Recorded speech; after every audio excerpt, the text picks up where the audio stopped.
guys, Chris here from AnabolicMen.com, where we bring you 100% research-backed men's health advice. And we're back again today with Austin Floyd, who is a contributing researcher to AnabolicMen.com on the topic of sleep. So we're going to today talk about pharmaceuticals, common pharmaceuticals or over-the-counter medications that almost everyone takes at some point in their life. You know, a lot of people go through insomniac periods. I know I personally have, Yes. you probably have too, where you just are very tempted to go for something that you can go to the neighborhood pharmacy, grab a NyQuil, a ZQuil, grab Benadryl, which is very effective at inducing sleep. Ambien. Another huge one. So there are a lot of things that we do that aren't necessarily the best thing to be doing, and we're going to talk about why. But then we're also going to give you guys some good alternatives, because there are actually some very powerful sleep alternatives that not many people are aware of, and there's not something you can just go walk into to CVS or Walgreens and buy this thing. But if you plan ahead, and if you just have this stuff in your cabinet, or if you're going through a period of insomnia where you just need to really get through it and put yourself on a regular sleep schedule, these things will really help. So first off, let's talk about why people shouldn't be taking antihistamines, why you shouldn't be drinking alcohol-based stuff to try and fall asleep.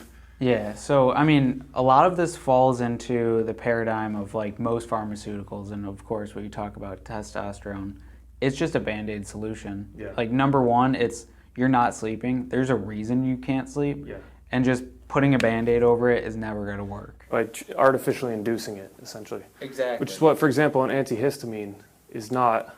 It will make you fall asleep. Yeah. There's no jokes about that. Like that actually works. But you're going to wake up feeling worse than when you were started, and then you actually literally are dependent on this. I went through something when I first moved to New York City in my early 20s. We lived on 14th Street, super noisy. There was a hospital or two hospitals near us and 3 fire stations within noise distance. Yeah.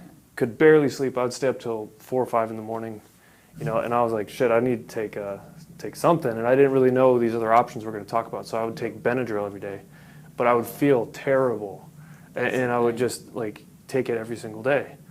So let's talk about why wouldn't someone want to get into this cycle in the first place? Exactly, and that's the most important thing. It's a cycle. It becomes a positive feedback loop of I'm taking this drug, this thing that's not good for my body, that is inducing sleep, but the quality of sleep is nothing. And it's not solving the problem that Exactly. exists in the first place. Yeah, so even with the natural alternatives we're going to talk about, those help to actually solve the problems that are causing why you can't sleep. Whereas Benadryl and NyQuil and ZQuil is it's a grenade when you need a sniper. Yeah. And you throw it in and it blows up and it gets rid of all these problems that you really don't have, so you can fall asleep easy. Yeah. And then you have to do it every night and you're throwing grenades everywhere. What's the main or one of the biggest causes of insomnia, basically, with people? What a lot of people don't realize about insomnia is that it's caused by stress and by incorrect hormone balance. A lot of the times, those are going to be almost the main always. factors. That's like at least 80-20. Yeah.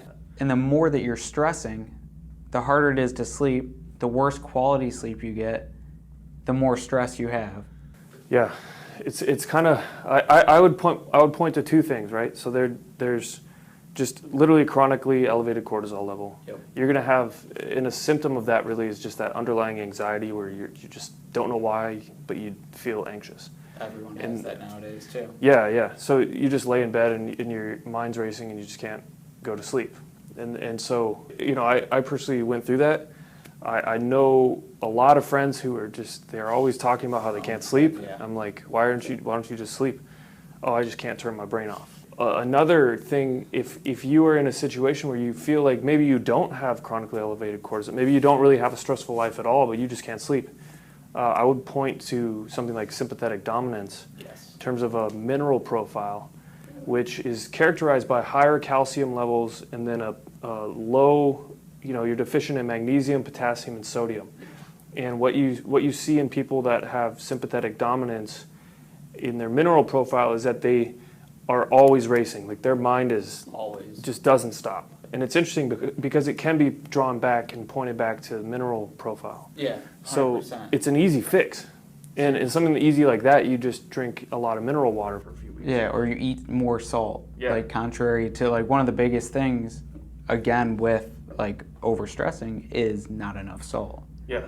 And if you just eat more salt, contrary to what like the RDA should be for salt, it's not totally correct, but Yeah. eating more salt, you'll literally feel your body calm down. It's easier to sleep and do this or that. When I had the sympathetic dominance issues earlier this year, I just was adamant. I started taking a zinc and magnesium supplement. I was eating bananas, a lot of bananas, and then I was drinking mineral water. And in 2 or 3 weeks, I was different. Like all my anxiety was gone. That's Just awesome. felt awesome.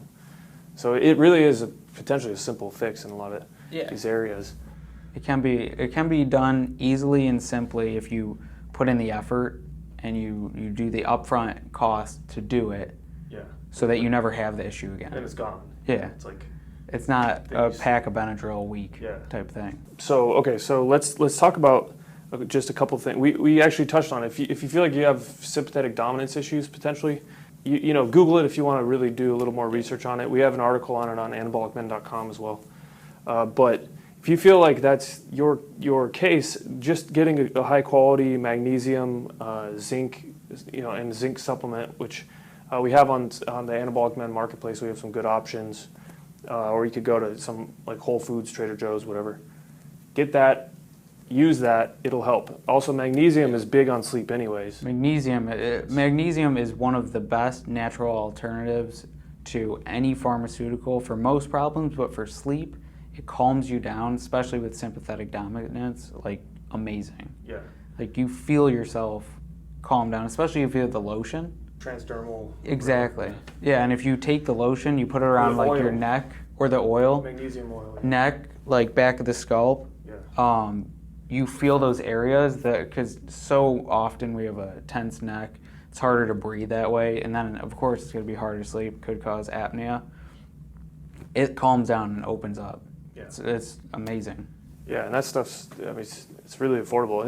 It costs less usually than going to get a couple bottles of NyQuil or whatever. Exactly, yeah. So, With Amazon, convenience is out.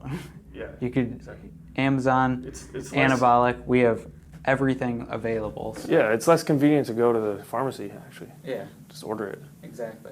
2-day shipping. Amazon's 2-day shipping for most people. Anabolic Men, we do 2-day shipping. Good to go. All right, what else in terms of dropping cortisol levels? Well, I guess obviously Cortigon. But yeah, there's some other good options. Yeah, so when we're talking about stress and sleep, there's 3 other things that I would say that are really important. One of the most uncommon ones is poppy seed extract. Yeah. And poppy seed extract works really cool. It's from California poppy.